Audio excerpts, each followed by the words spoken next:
tell you where I am? I do. Miami Beach. When you go to Miami Beach, you say to yourself, well, it's nothing. So happens this is one of the most beautiful areas in the world, and as a resort area, it makes all those cockamamie islands that people get excited about look like crap, because there's nothing going on there. This has got the most beautiful area probably anywhere in the world. It's called Lincoln Road, shrubbery and trees and ponds and little rivers and lakes and all kinds of magnificent atmospheres with coffee shops and restaurants and pools and swimming and dancing. This is the most magnificent vacation land in the world. And wait till I meet some of the people here and talk to them about what's going on right here, not only in Miami, but in the political scene today. And let's talk about Barack Obama and the Republicans and the whole contest between them. Paul.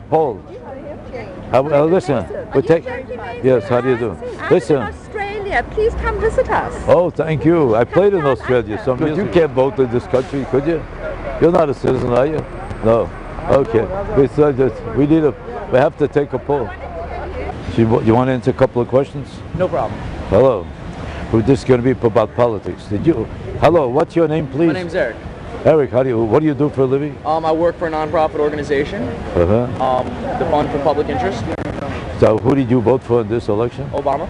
Now, will you tell me why you voted for Obama? There's a whole lot of reasons why. Could you give me some idea what these reasons are? Well, a lot of his green incentives, helping out with the environment, a lot of, pretty much, the past 8 years of the Republican Party has done a lot of damage, I believe, to our country. Did you feel they did a lot of damage to the environment? Yes, I do believe that they did a lot of damage to the environment. In what way? Well, Bush in his last few days of office trying to restrict the roadless rule, allowing people to cut down our national forests, and also creating more development and in our protected lands. And that's what I'm out here today actually doing. Doing petitioning for people to help out. You don't think the environmentalists overdo it, like they don't allow you to drill for oil because they claim they have to protect the environment?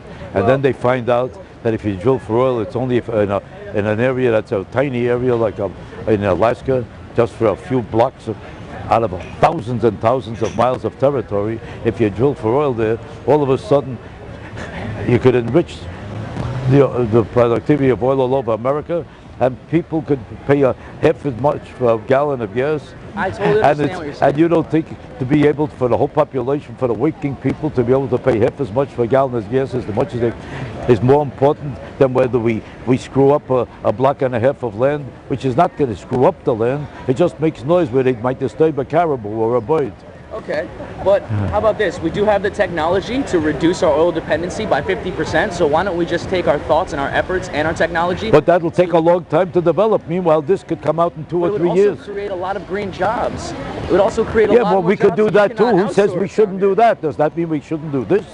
Why shouldn't we do this? I do not agree with it. I do not agree Why with not? this. Simply for the fact it's time to move on. We do have the technology. We have to move on, and we have to do that technology. While you're putting up a building, does that mean you can't fix a sidewalk? We're talking about whether we should do something about it's a block and a half of territory or 2 blocks, and we're not going to destroy it. We're just going to drill for oil there. We won't affect the whole area of Alaska, which is hundreds of thousands of miles. I totally understand what you're saying. It's not important for a working man to be able to pay half as much for a gallon of gas.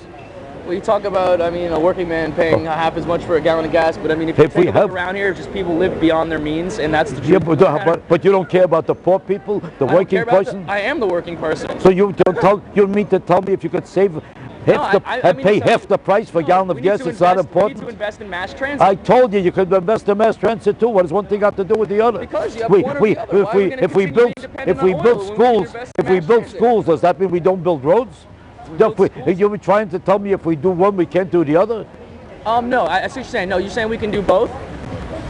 Look, if we put more of an effort into... We could put all the efforts you want on other things. If you go to work, you help out your mother. Does that mean you have no money for your girlfriend? You help out 2 people. I see what you're saying. So why can't we take care of both? You're saying divide it and take care of both. Why cancel that out altogether? I don't agree with it. I mean, I was well, the campaign. God bless you. You have a right to your opinion. Thank you, sir. And you made a lot of sense, but not in this conversation. I'm kidding you. God bless you. You did a great job. I love the debate.